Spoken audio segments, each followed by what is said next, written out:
Ladies and gentlemen, next week, Thursday, August 24th, Dragnet will be heard 1 hour earlier at 9 p.m. Eastern Daylight Saving Time.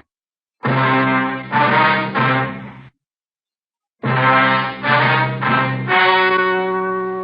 story you are about to hear is true. Only the names have been changed to protect the innocent. Fatima Cigarettes, best of all long cigarettes, brings you Dragnet.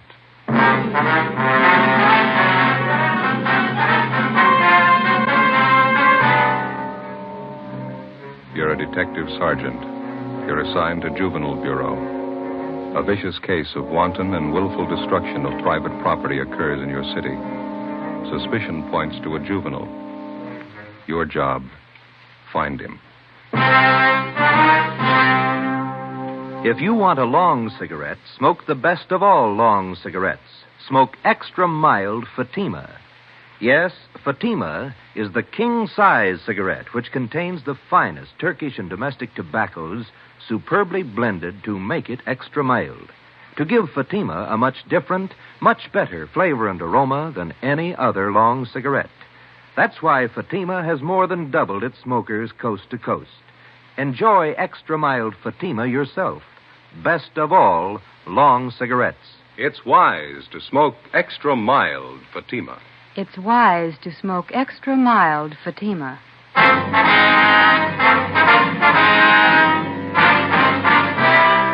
Dragnet, the documented drama of an actual crime. For the next 30 minutes, in cooperation with the Los Angeles Police Department, you will travel step by step of an actual crime. For the next 30 minutes, in cooperation with the Los Angeles Police Department, you will travel step by step on the side of the law through an actual case from official police files. From beginning to end, from crime to punishment, Dragnet is the story of your police force in action. It was Tuesday, April 10th. It was cool in Los Angeles. We were working the day watch out of Juvenile Bureau. My partner's Ben Romero. The boss is Inspector Bowling. My name's Friday. It was 9:35 a.m. when we got to 1335 Georgia Street, captain's office. I won't ask you to sit down. We're not going to be here that long. You sound mad. Get your hats. Right with you. Where's your car? Right out front. All right. What's up? A rotten mess.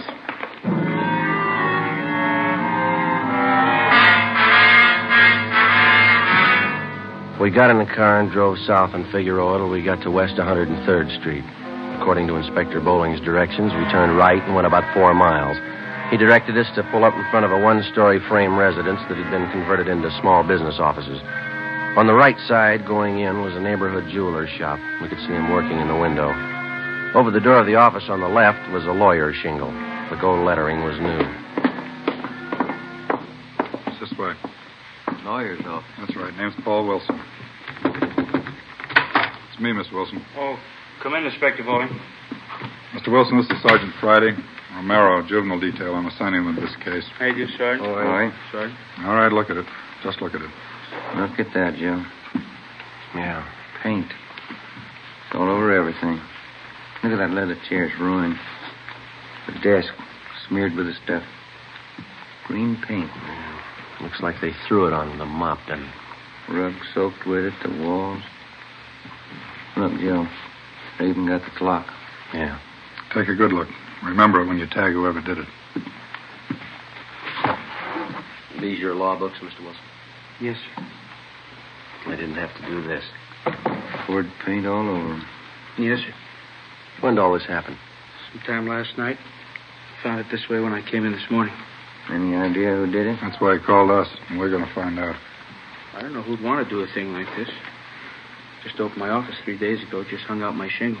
You just started practicing law, is that it? Yes, sir. Graduated from Loyola University Extension Division.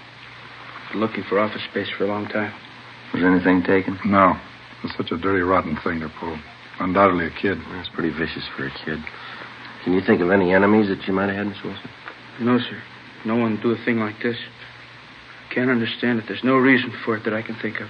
Crime report shows they got in the back door. Is that right, Mr. Wilson? Well, can you come back here? I'll show you. Okay. Yeah, here it is right here.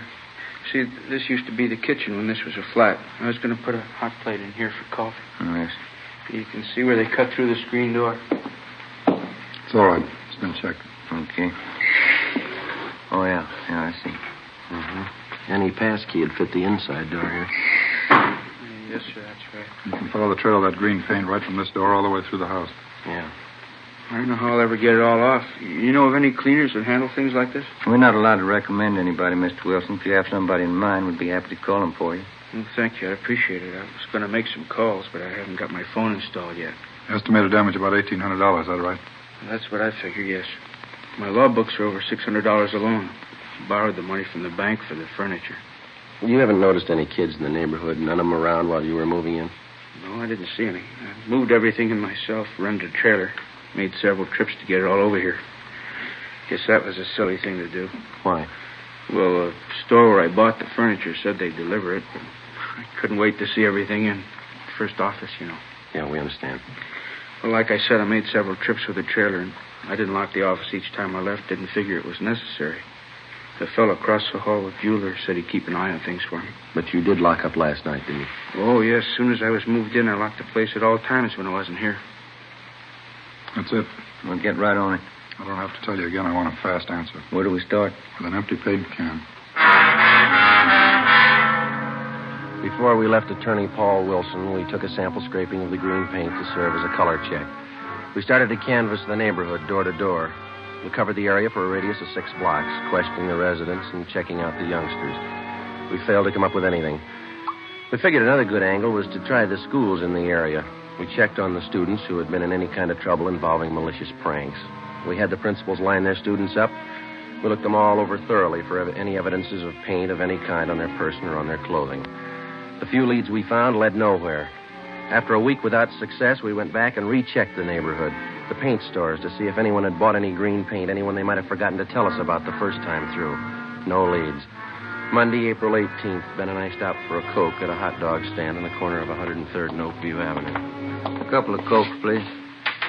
You want to help yourselves out? Yeah, okay. Here's one. I don't see any more. There's one laying on the side. No, over there by the grape. Oh, yeah. Let me get it for you. Oh, thanks. Here you are. Good.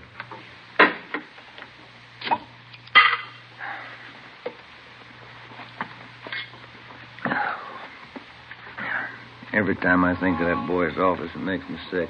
Yeah. If we could just get some kind of a lead. Anything for a start. Pardon me. I'd be satisfied. There's nothing to work on. It's like stabbing in the dark. Joe. Yeah? Look down the street there. This is tin can day. Everybody's got them set out in front of their houses. It's worth a try, isn't it? Let's try a place across the street and then work down the block. All right. Come on. I had a cousin move down from San Francisco. It took him almost a year to get used to this tin can system here in L.A. Is that so? Yeah, up there they throw everything into one garbage can. Tin cans, no. Oh, I didn't know that. Yeah, sure. Tads, my cousin, never could get used to putting the cans out. Backyard was full of them before his wife reminded him to put them out. Yeah. Garbage kind of piled up, too. They wouldn't pick it up with the tin cans in it. Yeah. You want to check these here? I'll get all this right. bunch here. Okay.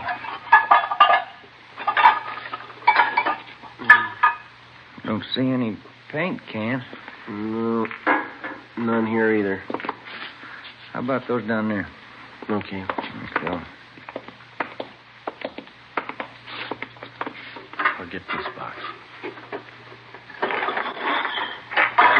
Wonder if this is any good. What's that? Prune juice. See a lot of empty bottles. Any paint cans? No. Let's go. And that's the way it went. Block after block, house after house. We covered 5 blocks, checking the containers full of empty tin cans. Found a few paint cans, none of them the right color, or any combinations that would go together to make the right color. It was a tiring job, but we figured it was at least a place to start. Sure a lot of cans here. There must be a new bride, huh? No. Find anything? No, not yet. How about this? Huh? This one. 1 gallon can. Green. Let's ask.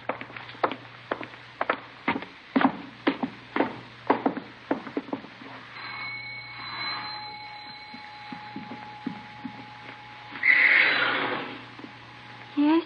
Police officers, ma'am. This empty paint can belong to you. You can have it if you want. We threw it out. Do you have any children here, ma'am? Yes, a boy. How old is he? 1 year. Would you mind telling us what this paint was used for?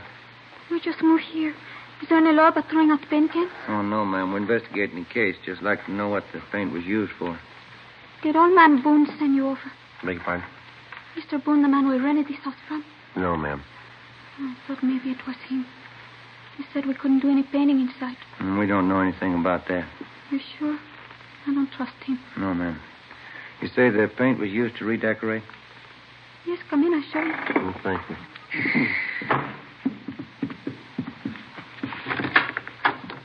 In here.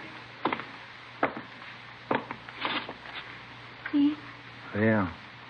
Carlos did. My husband. I told him he should have waited till Sunday. Mm-hmm. Whose idea was it to paint the bathtub? Carlos. He's going to night school learning English. The teacher told him the best way to learn was to speak it around the house. Yes. It's better for the little one, too. Well, anyway, Carlos gets paid on Saturday night. Then he stops at the little place where the fellas he works with and has a little drink. He gets his paycheck cash there. Mm-hmm. When he came home, he said he was going to paint the bathroom for me. I guess he felt a little good. I was in the kitchen and I yelled to him to paint around the top. Around the top, I said. Yeah. Like I said, he doesn't know English too good yet. We have a green tub. I see. Well, thank you. He's going to clean the tub next Saturday. We use the shower.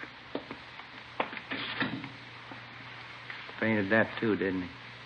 Oh, thank you very much, ma'am. We're sorry to have disturbed you. Oh, that's all right. I'm worried about next Saturday night. Why's that?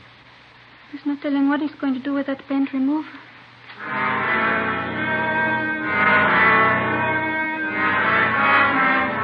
4:30 p.m. We were no closer to finding out who spread that paint around the attorney's office than when we started. We continued checking the neighborhood, but we found nothing. A few minutes before 5, we got a call to check back in with Inspector Bowling. You do any good out there?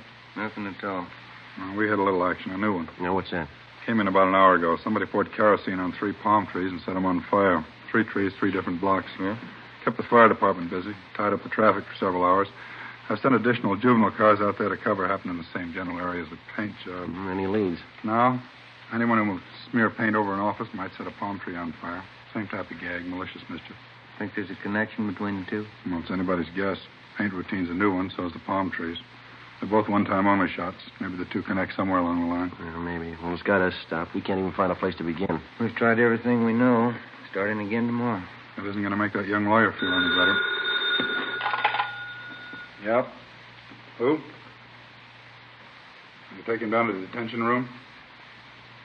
He does, huh? All right, I'll see him. Yeah, right now. 16-year-old boy out there says he's got to see me. Would you like to talk to him alone? No, it's all right. You stay. Come in. You're the chief? My name's Bowling, Juvenile Bureau, yeah. Could I talk to you alone? Well, these officers work with me. Can you talk in front of them, son? I guess so. Well, come on over here. You want to sit down, son? I'd rather stand if it's okay. All right, what's on your mind? I want to confess. What do you want to confess, son? I murdered somebody.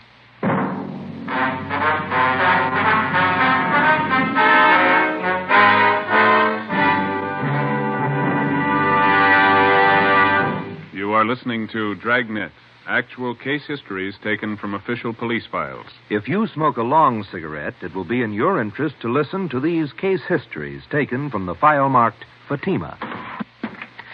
On this card, reporter Lee Silver's statement. I need an extra mild cigarette. No other long cigarette I've tried is as mild as Fatima. Here's Nurse Shirley Gelman's statement. When I go off duty, I appreciate a mild cigarette. Fatimas are extra mild. I can enjoy them more. On this card, the statement by drama critic Richard Watts, Jr. Anyone can tell Fatima contains the finest tobaccos. It's extra mild, has a much better flavor. All agree it's wise to smoke extra mild Fatima, and that's what more and more smokers are discovering every day. Yes, actual figures show extra mild Fatima has more than doubled its smokers coast to coast. So enjoy extra mild Fatima yourself. You'll agree. It's wise to smoke extra mild Fatima. It's wise to smoke extra mild Fatima. Best of all, long cigarettes.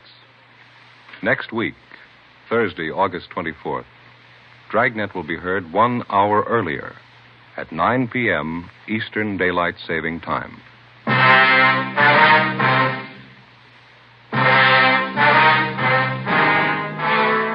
6 p.m. Monday, April 18th.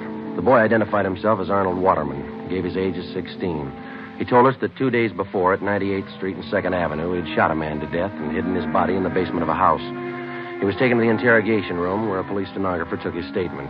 Inspector Bowling sent Ben and I out to check his story. 9:30 p.m. We drove back to Georgia Street Juvenile and went to the interrogation room. Arnold? Yes, sir? Well, these two men have been out at 98th Street and 2nd Avenue checking your story. Did you find the body? No, there's no body out there. There should be. I put it in the cellar. There's no house out there. It's a vacant lot. We checked all the houses near there. You sure you killed somebody? Of course I'm sure. I stole the gun. I shot him 3 times in the back. What'd you do with the gun? I threw it in Westlake Park. Where? In the water. I rented a boat and rowed out to the middle. That's where I threw it in. Why did you kill the man? I don't know.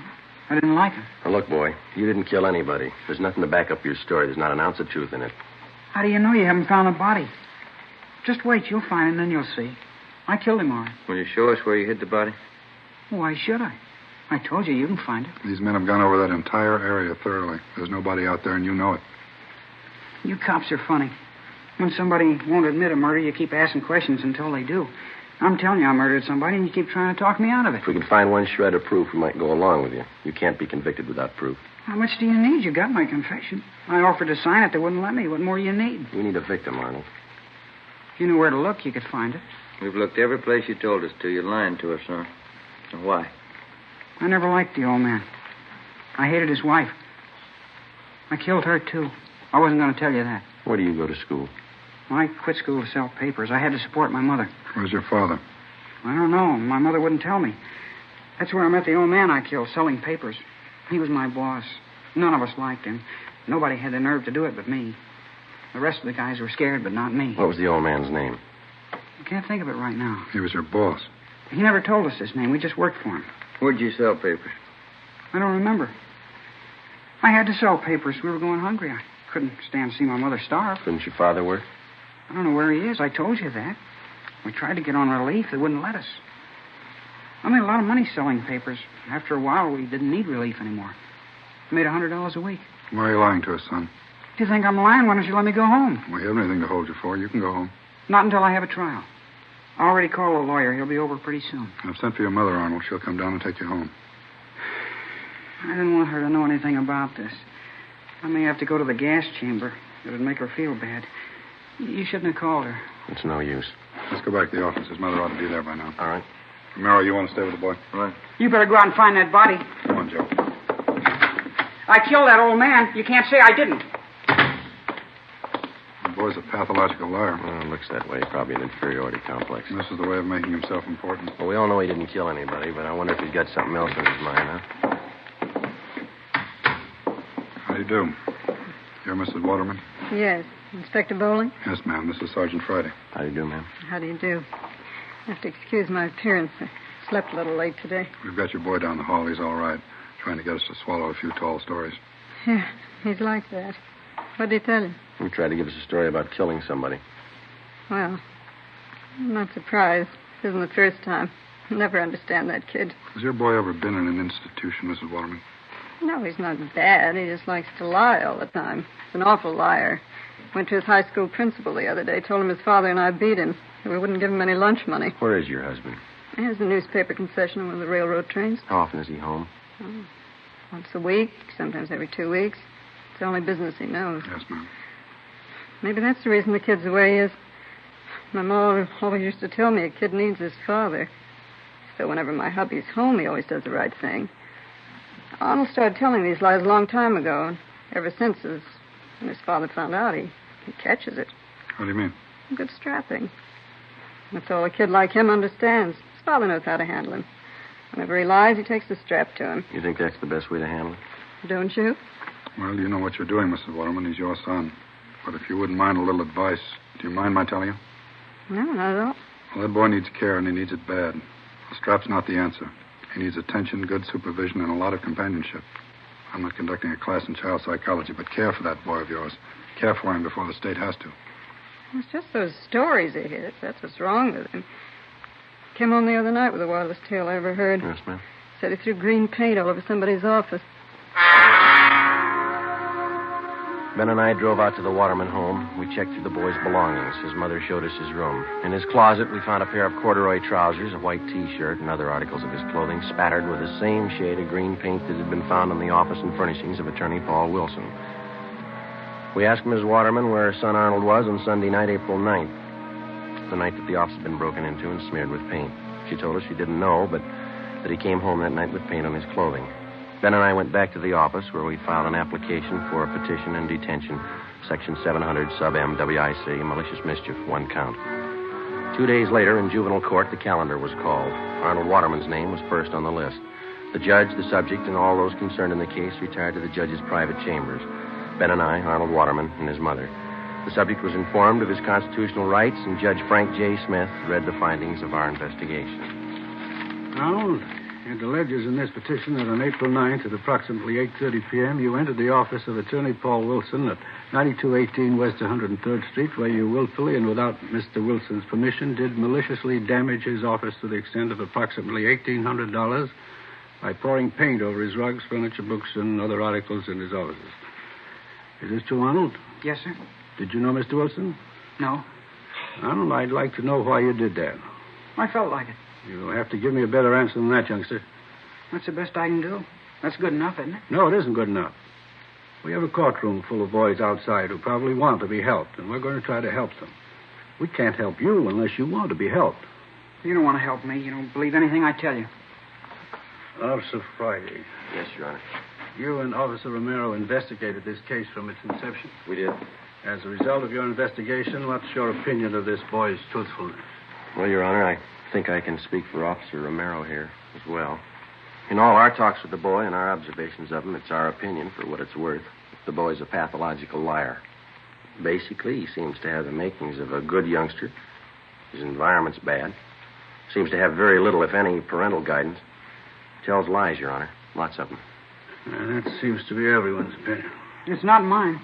If you'd spend more time trying to find out if I'm lying instead of trying to put me on the spot, you'd earn your money. Your stories have been thoroughly investigated and double-checked by competent police officers. There is absolutely no basis of truth in anything you've said. I'm getting sick and tired of everybody calling me a liar. Do you hear me? Young man, sit down in that chair. We review a great many juvenile cases here in my private chambers, but that does not alter the fact that you are in a court of law. You will lower your voice, speak in a gentlemanly fashion, and tell the truth. Is that understood? Yes, sir. Mrs. Waterman, could you give this court any reason for your son's behavior? It's a mystery to me, Judge. Fred, that's his father. He can't understand it either. He's always lied. His father beats him for it. I guess he'll always lie. That's all you can say on your son's behalf? What else is there to say he's a liar? Arnold, I'm going to ask you once more. Why did you smear paint all over Attorney Paul Wilson's office? I didn't like him. Why didn't you like him? I didn't like him, that's all. Tall, skinny, funny-looking guy. You mean you destroyed his property because you didn't like his looks? Something like that. He was cheap. I saw him moving in. He had a trailer. He was moving his own stuff in. Why didn't he hire a mover like everybody else? I don't like cheap people. You know anything about this man, Wilson? No. Why? What business was it of yours, whether or not Mr. Wilson decided to move his own furniture? Do you know that he's a young man, not much older than you, just graduated from law school, took a lot of time, took a lot of his money that he earned to put himself through school, and you sit there, a mere sketch of a boy passing judgment on a fine young man like Paul Wilson. And boy, let me tell you something. I don't know if you're a God-fearing lad or not, but you'd better fall on your knees and ask forgiveness and hope that somebody hears you, that he hasn't lost patience with you. You better raise up those sights of yours, lad, and pray for forgiveness. I hope those tears mean something now. Now, do you have anything to say before I pass judgment on this case? Yes, sir, I have. I'd like to tell you about something else I did. There were some palm trees out there. I put kerosene on them and set them on fire. Oh, it's Friday. Would you know anything about this? Yes, Your Honor. That checks with the reports. Any property damage? No, Your Honor. Kept the fire department pretty busy. That's about all. I didn't kill anybody. I just made that up. Yes, we know, Arnold. Do you have anything else to add, Mrs. Waterman? No. I don't know what else you can do with a kid. I'm glad it's somebody else's problem. According to the findings of the probationary officers and the investigating officers and what I've heard and observed in these chambers, I have no alternative but to remove this boy from his present home and environment and place him in a foster home where he will receive closer supervision and the care that he requires. Does that meet with your approval, Mrs. Waterman? It's fine with me, Judge. Fred and I can hardly make ends meet now, and it's a shame to waste what money we have on this kid. It's all I can do to squeeze out the new clothes I need. Then you approve this plan? I can't wait to tell Fred. Well, when you tell Fred, you can also tell him the taxpayers are not going to assume the burden of the mistakes that you and your husband lavished on this boy. How do you mean, Judge? The expense of placing the boy in this foster home comes to the amount of $35 a month. You and your husband will pay this sum. The law covers that. It's an awful lot of money. The payment will be due on the first day of each month. You will meet this requirement or be held in contempt of court. I'm only sorry that's as far as the law goes. The laws of the state of California do not make the parents responsible for the torts of their children unless contributory negligence can be proven. In my eyes, it is contributory negligence on your part, but unfortunately, it cannot be proven. Any faults that this boy may have are yours. You as a parent are responsible. We did the best we could in raising the kid. Madam, you didn't raise him. Hearing dismissed.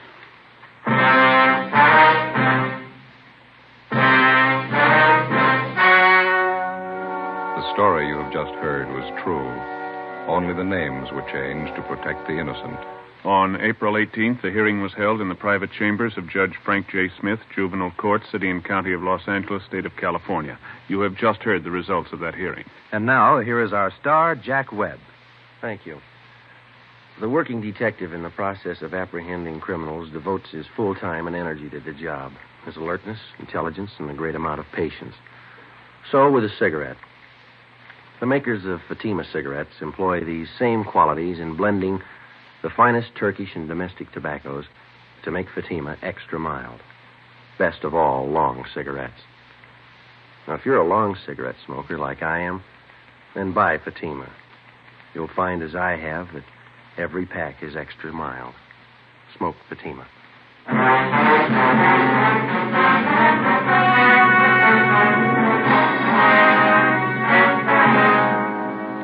Next week, Thursday, August 24th, Dragnet will be heard 1 hour earlier at 9 p.m. Eastern Daylight Saving Time.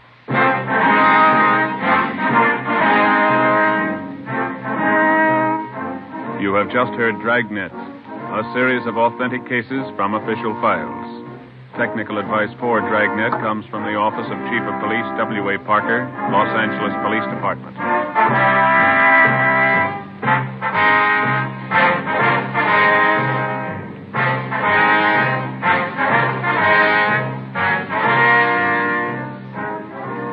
Fatima Cigarettes, the best of all long cigarettes, has brought you Dragnet from Los Angeles.